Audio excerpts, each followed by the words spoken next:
Oke, halo teman-teman semuanya. Pada video kali ini saya akan menjelaskan bagaimana proses attendance, timesheets, juga kontrak serta overtime pada U16 ya. Terutama pada untuk pengguna sistem operasi macOS. Jadi sebelum kita melakukan lab 7 ini, kita akan membuat database baru dulu dengan melakukan duplikasi database pada lab sebelumnya. Jadi caranya sama aja sih kayak lab sebelumnya. Jadi kalian ke manage database, terus kalian bisa duplicate di sini, lalu kalian bisa klik new name gitu. Di sini kan tulis sesuai dengan yang kalian mau, lalu kalian bisa klik continue gitu. Oke, selanjutnya kita bakal masuk proses attendance ya, atau kehadiran. Jadi di sini kalian harus masuk sebagai admin, lalu kalian harus make sure apakah modul aplikasinya, modul attendance ya, itu sudah terinstall di lokal kalian atau belum. Jadi di sini kan bisa langsung cari aja. Nah, di sini udah terinstall ya.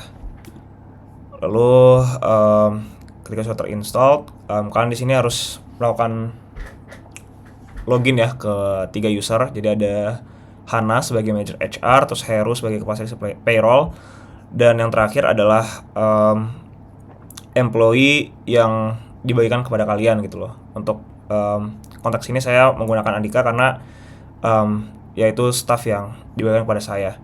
Jadi di sini mungkin saya ngasih contoh salah satunya aja di sini ya. Oke, jadi kalian bisa langsung masuk aja ke modul attendance itu di sini, lalu kalian bisa cek klik tombol check in. Jadi di sini menandakan bahwa dia sudah masuk gitu. Lalu nantinya setelah kalian klik tombol check in, nantinya akan muncul informasi mengenai work hours-nya sudah berapa lama, lalu ada tombol check out gitu. Jadi setelah sudah check in, kalian bisa langsung aja klik tombol check out gitu ya. Oke, setelah klik tombol check out, nantinya di sini akan terrecord ya berapa lama work hours-nya segala macam gitu. Kalian bisa login sebagai administrator, lalu kalian bisa masuk ke bagian attendance, lalu kalian bisa cek di sini ya. Jadi opsi attendances gini. Nah, di sini kalian bisa lihat working hour-nya gitu ya. Lalu selanjutnya kita akan melakukan import file terkait attendances. Jadi di sini caranya cukup mudah juga. Jadi kalian harus menyiapkan dulu file CSV atau Excel ya. Nah, jadi di sini ada 4 kolom, ada employee, check in, check out, work hour. Jadi di sini employee-nya harus kalian make sure bahwa employee-nya tuh sudah ada di database kalian. Lalu di sini bentuknya date time. Lalu di sini ada work hours. Jadi di sini berapa lama dia bekerja gitu ya. Oke, setelah itu kalian bisa langsung aja melakukan import. Jadi kalian klik ke favorites, lalu import records, terus upload file. Lalu kalian klik filenya, bisa Excel atau CSV, lalu kalian bisa klik tombol tes gitu ya. Nah, di sini karena sudah ada jadi dia error. Harusnya kalau misalkan belum ada, kalian bisa nanti ada tulisan feedback yaitu everything seems valid gitu. Jadi kalian bisa langsung klik import aja. Setelah klik import, nantinya kehadiran itu juga bakal tercatat di sini semua gitu. Oke, selanjutnya kita akan melakukan konfigurasi extra hour ya. Jadi extra hour ini untuk menghitung lembur kerja kalian. Jadi kalian itu bisa langsung ke bagian configuration, lalu kalian bisa klik ini ya. Jadi di sini awalnya Dropbox gitu ya, checkbox. Lalu kalian bisa klik aja, lalu kalian isi start from-nya kapan, terus tolerance time in favor-nya kapan, berapa lama. Terus juga ya kan isi sesuai dengan kebutuhan soal gitu. Oke, lalu di sini kita bisa melihat juga reportnya ya. Sorry, ini waktunya.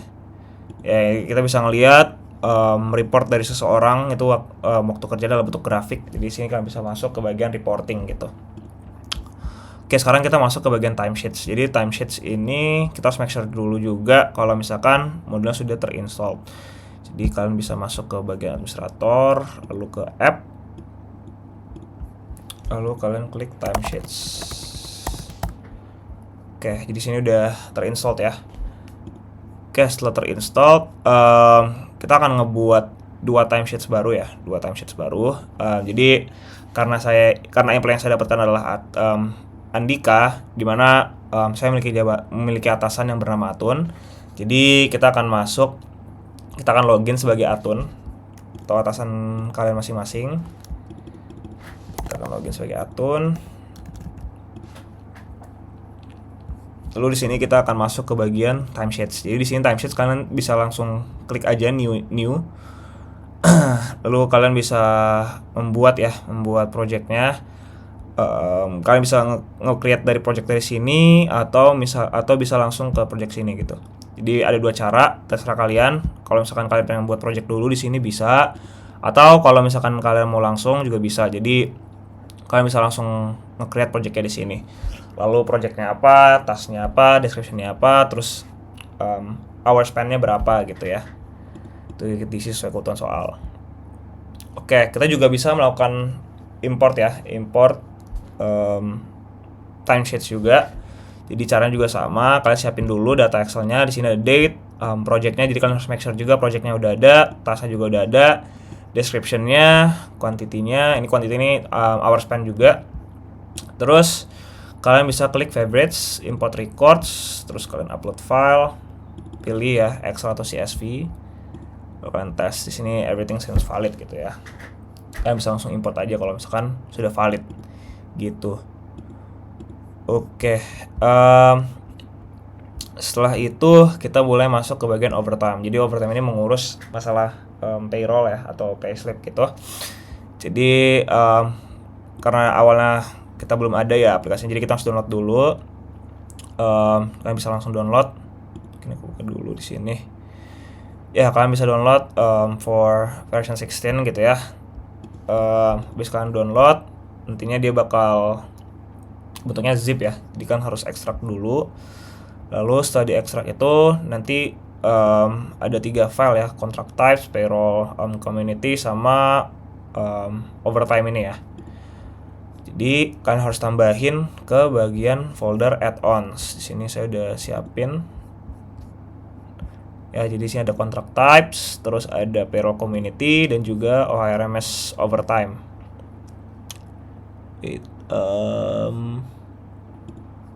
Mana dia? Ini. Oke.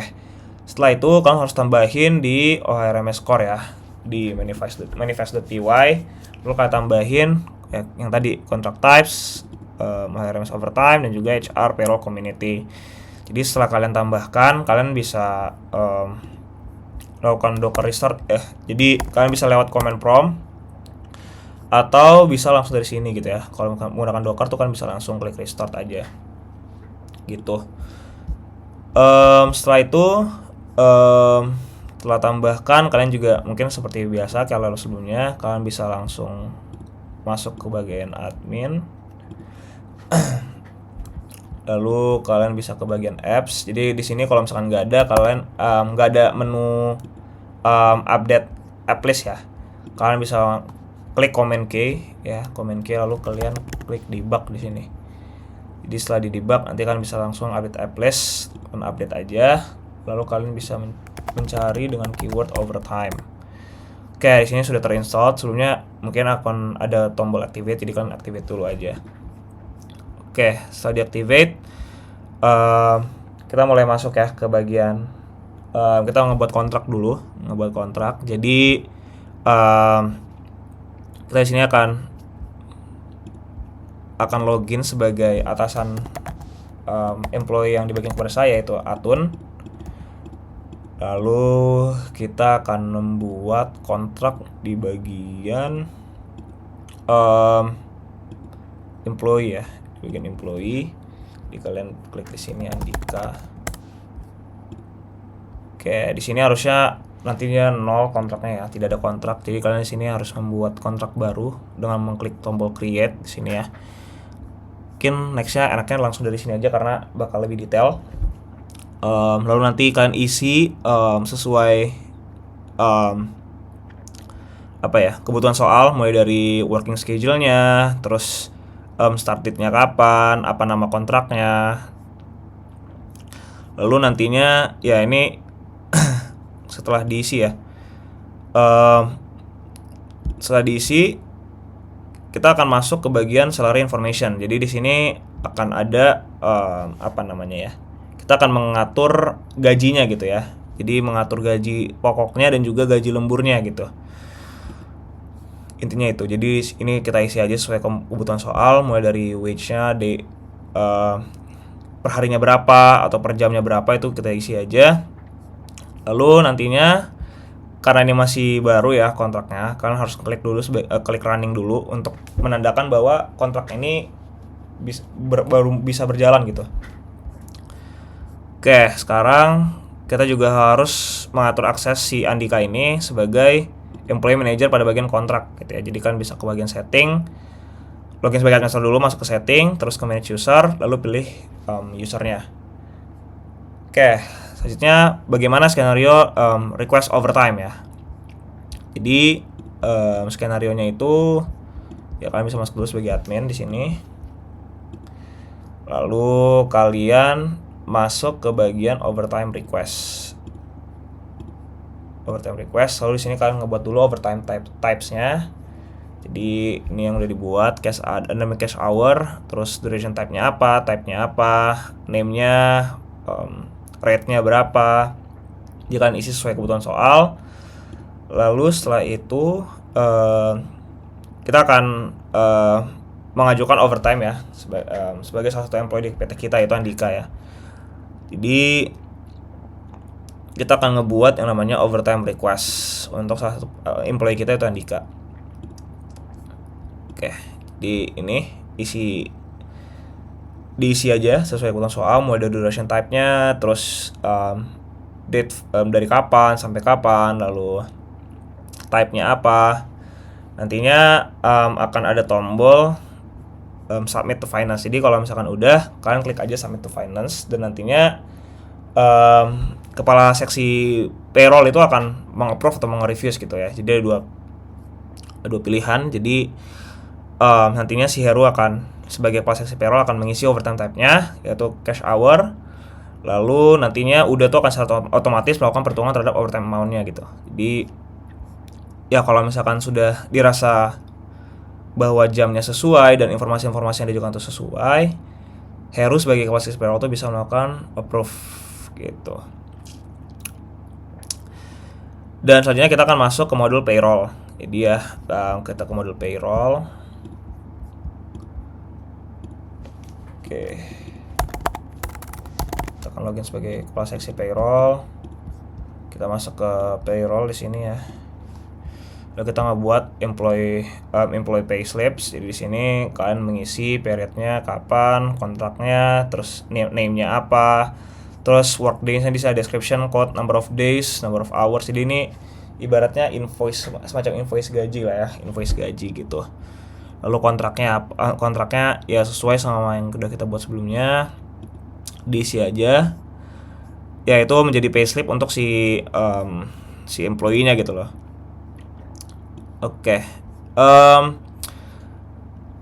Ya ini salah satu contoh juga. Jadi kita bisa ya kalau misalkan nanti ada skenario di mana informasi yang tidak sesuai, ya sebagai kepala seksi payroll tuh bisa melakukan review terhadap overtime request-nya gitu. Jadi di sini kalian bisa lihat ada dua opsi ya, approve atau reviews. Jadi kalau misalkan dirasa tidak sesuai, kalian bisa langsung aja klik reviews gitu. Oke, mungkin sekian video dari saya. Mohon maaf bila kesalahan kata. Terima kasih.